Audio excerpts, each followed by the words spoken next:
Donc salut à tous, aujourd'hui on monte l'amortisseur arrière de la Golf 1. Donc voilà, je la remets à neuf. Donc l'amortisseur en question, avec la tige, donc je ne change pas l'amortisseur complet, c'est-à-dire avec ressort, etc. Je change que l'amortisseur pour repasser un amortisseur à gaz, si je me trompe pas. Donc voilà, c'est de la marque Miele, toujours pareil. J'ai pas trop de retour d'expérience là-dessus, mais bon, apparemment c'est de la bonne. C'est pas de l'origine, c'est du reconditionné. Ça coûte moins cher, puis apparemment c'est tout aussi bien. Donc voilà, donc là l'amortisseur que j'ai acheté neuf sur Méca Technique, le ressort. Donc lui que j'ai pas repeint parce que j'ai peur que si je le repeigne, à force de se comprimer, la peinture s'écaille et ça faudra tout redémonter. Donc de toute façon c'est comme l'amortisseur avant, je pense que je passe peut-être plus tard, je passerai peut-être en combiné fileté ou truc comme ça, ou un amortisseur de meilleure qualité. Donc pour l'instant je remets pour que ça marche bien mais sans vraiment d'esthétique. Pareil pour les caoutchoucs, le plastique donc très bon état, je l'ai gardé. Le caoutchouc aussi. Voilà, c'est les caoutchoucs d'origine, donc toujours en bonne qualité. Après, on a la rondelle, donc là qui est neuve, qui est fournie avec l'amortisseur. La coupelle supérieure que j'ai repeinte. Donc, voilà. Cette bague que j'ai gardée, parce qu'une bague comme ça s'use pas. L'écrou, pareil. Là, j'ai les deux cils en bloc, donc l'inférieur et le supérieur. Donc là, c'est des cils en bloc, bon, je pense que vous l'avez vu, c'est un bloc uréthane.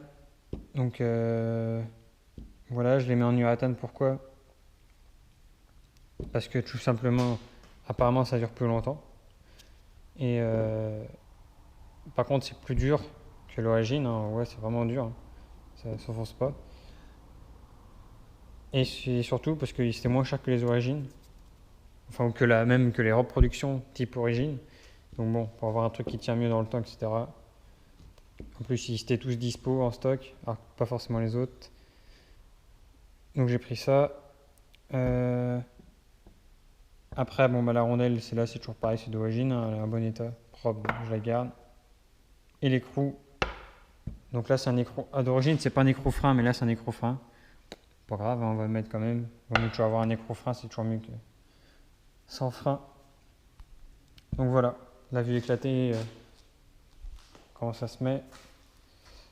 Donc je vais commencer déjà par prendre la tige, enfin prendre l'amortisseur, le bras d'amortisseur, monter le ressort dedans, après enfiler, non peut-être d'abord enfiler, voilà, je vais d'abord enfiler la butée avec le cache, après je monte le ressort, cette petite rondelle qui va venir embuter à ce niveau-là, puis la coupelle supérieure. Et je pense que bon là, je vais sauter ces étapes. Il n'y a rien de bien spécifique à dire de plus. À part qu'on peut peut-être graisser un peu l'intérieur ici. Pour pas l'endommager si elle a besoin de bouger après dans le temps. Donc voilà.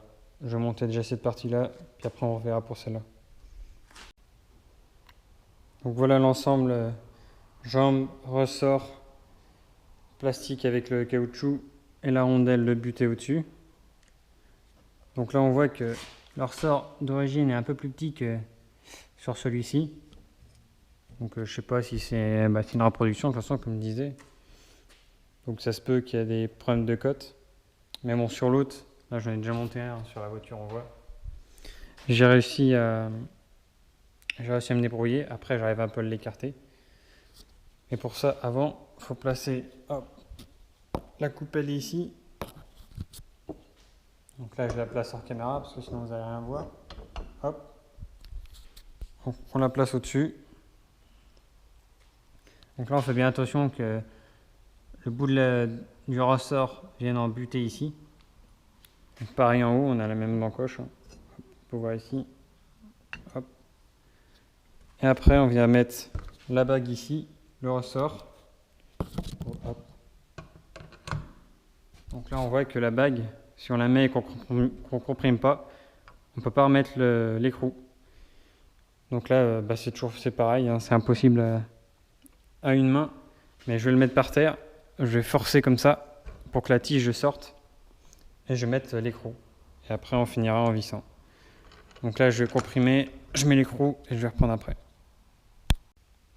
Donc voilà, j'ai serré la tige au maximum. Donc là il faut serrer, mais c'est pareil, ça sert à rien de serrer trop fort parce que l'empreinte elle est pas grosse en haut. Donc j'ai serré assez. Donc là je vais mettre un chiffon ici. Et après avec une petite pince multiprise, hop, je vais appuyer comme ça. Et ça va venir loger le ressort dans le fond ici. Parce que je vous avais dit que voilà, le ressort est à peine du bon diamètre, donc il n'est pas énorme. Mais bon, ça vaut bien le coup de le faire. Là on va peut-être mieux voir. Hop, si je mets le chiffon comme ça. Toujours pareil, pas simple à une main.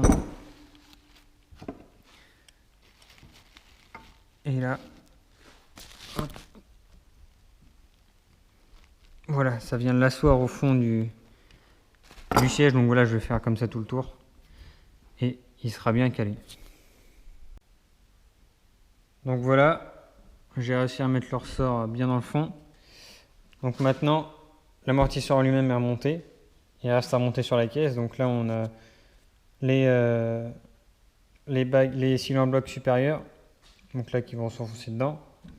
Mais là, on voit que sur la coupelle supérieure, il y a un petit V, un chanfrein qui n'est pas présent ici. Donc là, qu'on regarde si sur celle d'origine, on voit qu'il y a un chanfrein, pas sur celle-ci. Donc là, personnellement, je ne vais pas le monter comme ça.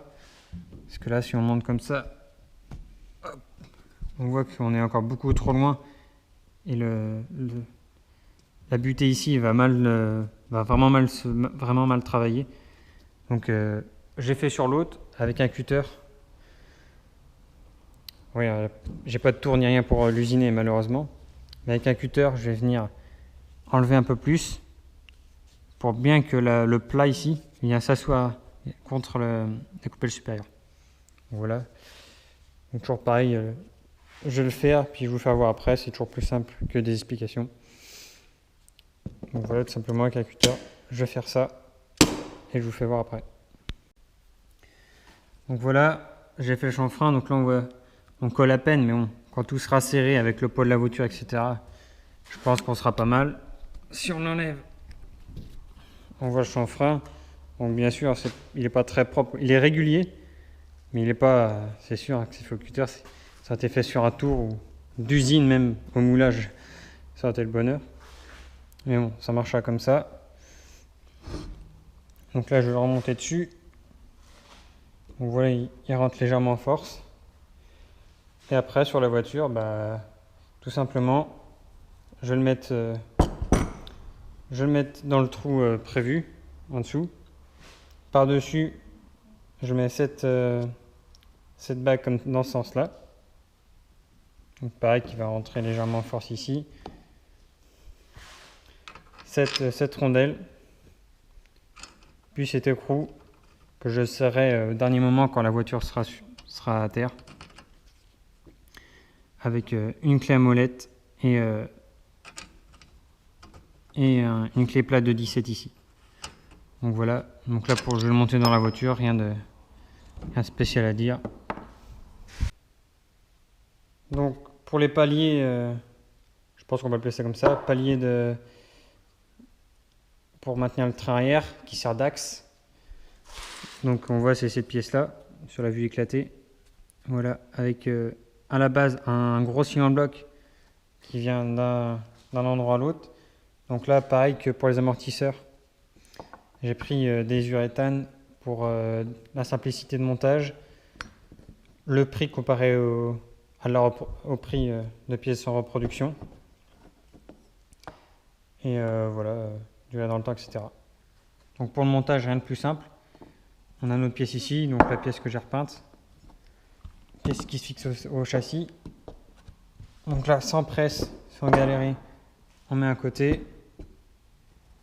Hop, pareil pour l'autre. Donc dans le pack, il y a un peu de graisse de fourni si jamais ça rentre mal. Et après, on vient y mettre l'axe. Hop. Donc pareil, une main c'est un peu toujours galère, mais voilà. Donc là, comment j'ai fait sur l'autre, c'est j'ai fini avec un petit maillet pour finir d'épouser ça. Et on voit que l'axe est légèrement plus court, ce qui va permettre de compresser légèrement l'ensemble quand on va visser la grosse vis. Donc voilà, donc pour fixer le palier sur le train arrière. Donc là on a une grande vis. Là une grosse rondelle. D'origine c'est une grosse rondelle comme ça. Donc celle-ci elle est déportée. On passe à travers le palier. De l'autre côté du cylindre bloc, on a celle-ci. Donc une grosse plate. Après ici on passe à travers le train. Donc on passe à travers cette patte ici. Donc voilà, sur le train arrière on voit. Donc comme ceci en fait ça va se monter. Et après l'autre côté grosse rondelle, puis l'écrou. Vu que c'est pas des cils en bloc d'origine comme j'ai dit avant, les deux grosses rondelles ici, je vais pas les mettre. Ce qui était fourni avec les cils en bloc, c'est ces deux grosses rondelles que je vais mettre de chaque côté. Parce que celle-ci par exemple ne sera pas du tout appropriée pour ce cil en bloc. Après sur les rondelles, je pense que vous l'avez déjà vu, il y a un côté qui est un peu chanfreiné si je peux dire, parce que en fait quand on fait des rondelles c'est juste un pochoir qu'on presse très fort. Je sais plus comment ça s'appelle, je sais plus. Et du coup d'un côté ça fait un bord qui est lisse, enfin qui est pas lisse mais qui est chanfreiné un peu. Et de l'autre côté un bord avec une arête vive. Pour pas défoncer le cil en bloc, je vais mettre le bord qui est chanfreiné sur le cil en bloc. Comme ça quand je vais serrer, ça va pas faire une arête vive et ça va pas tout défoncer le cil en bloc à la longue avec les torsions, etc. Donc voilà. Donc la rondelle, donc là je vois ce côté-là c'est côté arrondi. Bah, je la monte comme ça. Hop, je passe dans l'autre sens, puisqu'on voit que c'est pareil, la patte elle est déportée. Donc la vis, il faut la mettre dans ce sens-là. Donc la tête de la vis où il y a le déport. Hop. Après, je passe à travers le train, comme ça. Puis, la grosse rondelle du... Ah mince, j'ai loupé une rondelle.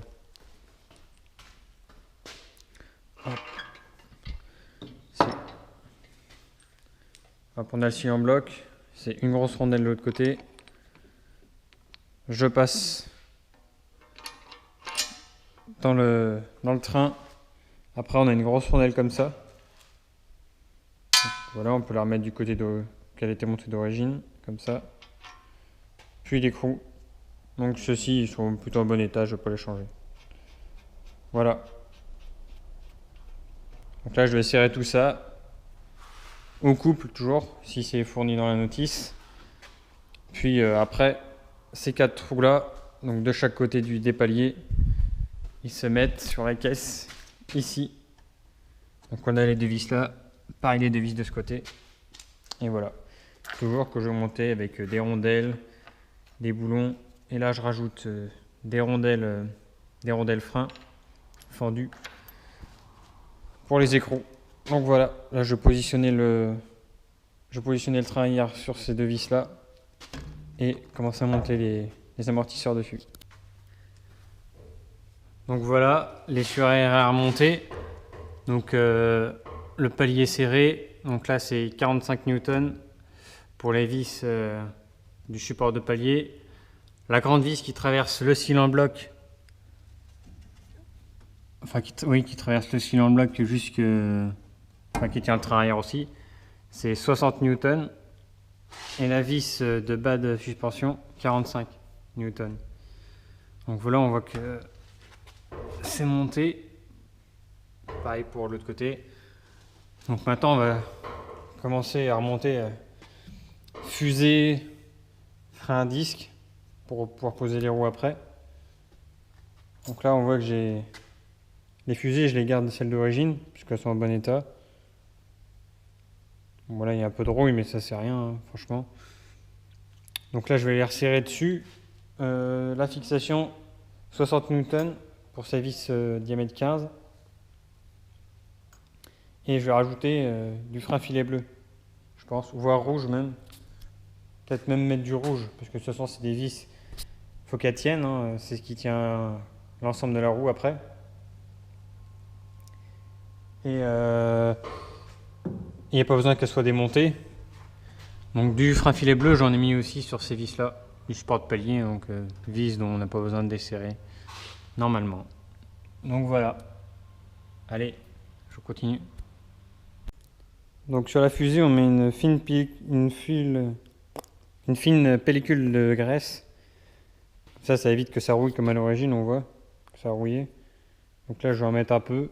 Ça évite que ça rouille. Je vais en mettre un peu ici, puis un peu sur le train, de l'autre côté. Donc faut pas en mettre beaucoup, sinon ça va gêner au serrage. Mais là, avec ça, ça va s'étaler, ça va être bien. Allez.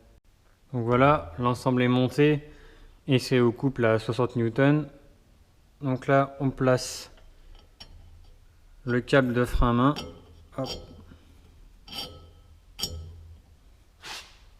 Ici, je l'ai passé au préalable dans la boucle du train arrière là, qui est soudé.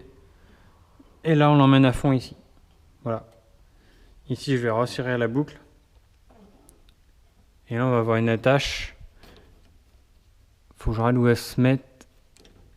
Ah merde, je crois qu'elle se met là. Bon, je vais voir. Je reprends après. Donc, pour le visser, petite vis de 6-10 que j'ai trouvé en neuve. Enfin, je remets de la vis neuve, quoi. Avec petite goutte de frein filet vert. Voilà. Le mieux, ce serait du rouge, je pense. Bon, là, c'est pareil, je vais pas réussir à une main, mais... Le mieux, ce serait du frein filet rouge, parce que du vert, normalement, c'est très dur à enlever. Surtout sur la petite vis comme ça, si plus tard ça rouille, ça sera dur à enlever, mais bon. J'ai du vert pour l'instant. Après, ce sera une bagnole qui sera entretenue, hein. Ça sera pas une voiture qui rouillera de partout, donc bon. Voilà, je vous conseille du rouge. Si vous n'avez pas, mettez du bleu ou du vert. Si vous avez du bleu, c'est pareil, mettez du bleu. Enfin bon, allez. Donc voilà, pour monter le système de mâchoire de frein, moi j'ai préféré monter tout le kit de ressort avant, en dehors du train arrière, là, de la fusée. Certains montent les mâchoires une par une et puis ils les ressorts, mais là je pense que c'est impossible, hein, c'est trop compliqué.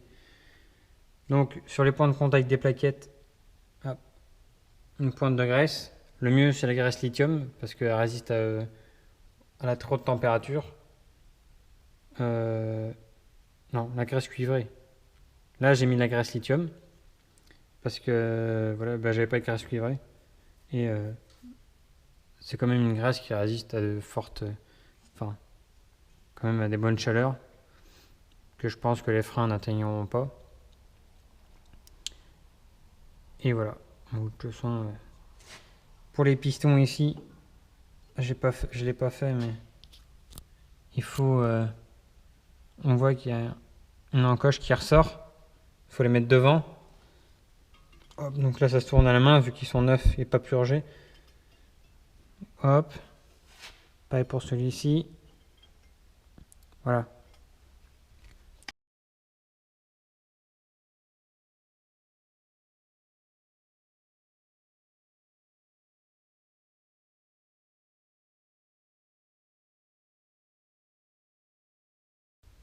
Donc voilà, un coup que le tambour est mis dedans. Là, c'est pareil, on met plein de graisse dessus, à l'intérieur sur le roulement.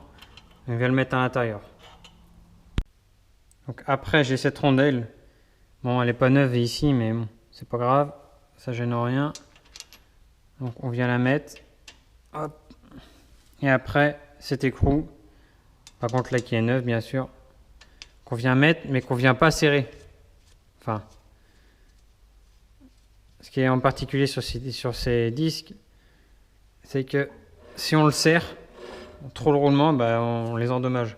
Donc moi, ce que je fais, c'est que je le mets au contact. Je prends une douille comme il faut. Je serre légèrement. C'est rien, quoi. C'est juste...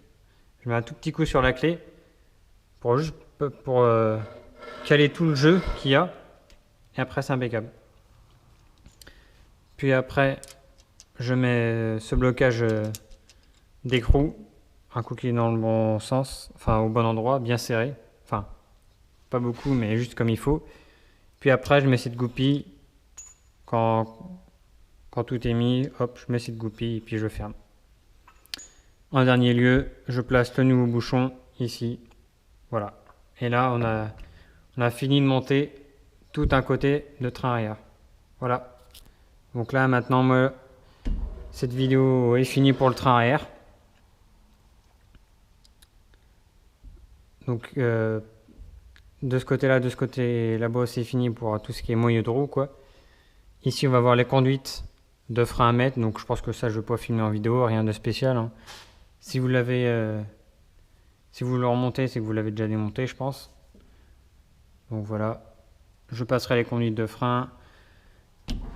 Je vais finir l'autre côté, finir ici. Et voilà pour le train arrière. Donc merci d'avoir regardé. Et abonnez-vous si vous voulez voir la suite du chantier de la Golf 1. Donc là, dans les vidéos d'avant, j'ai fait tout le train avant. Là, je viens de finir tout le train arrière. Et encore avant ça,